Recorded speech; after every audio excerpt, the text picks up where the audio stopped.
ఋషి సౌనక్ ప్రభుత్వం దిగిపోయి ఆ తర్వాత ఈ కీర్ స్టార్మర్ ప్రభుత్వం బ్రిటన్లో వచ్చి చాలా రోజులైంది. మనం అప్పటి నుంచి చెప్పుకున్నాం ఏం జరుగుతున్నది, వలసలకు సంబంధించి ఏం జరుగుతుంది.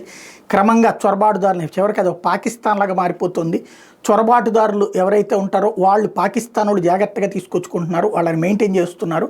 చివరికి కొన్ని ప్రాంతాల్లో బ్రిటన్ పోలీసులు కూడా వెళ్ళలేనటువంటి పరిస్థితి వచ్చేసింది. చివరికి వాళ్ళ చట్టాల ప్రకారం నడిచేటటువంటి పరిస్థితి వచ్చేసింది అన్నట్టుంది. అదే సందర్భంలో తిరుగుబాటు చేస్తున్నారు, పేట్రియాట్ ఉద్యమం జరుగుతుంది, బ్రిటన్ పౌరులే స్వతంత్ర పోరాటం చేస్తున్నారని కూడా చెప్పుకున్నాం.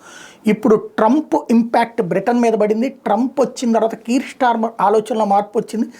ట్రంప్ ఇచ్చిన ఆదేశాలు అనాలి, లేకపోతే ట్రంప్ ఇచ్చిన సూచనలు అనాలి, అదే ట్రంప్ స్నేహభావంతో చెప్పింది అనాలి, అది అమలు చేస్తానని చెప్తున్నాడు.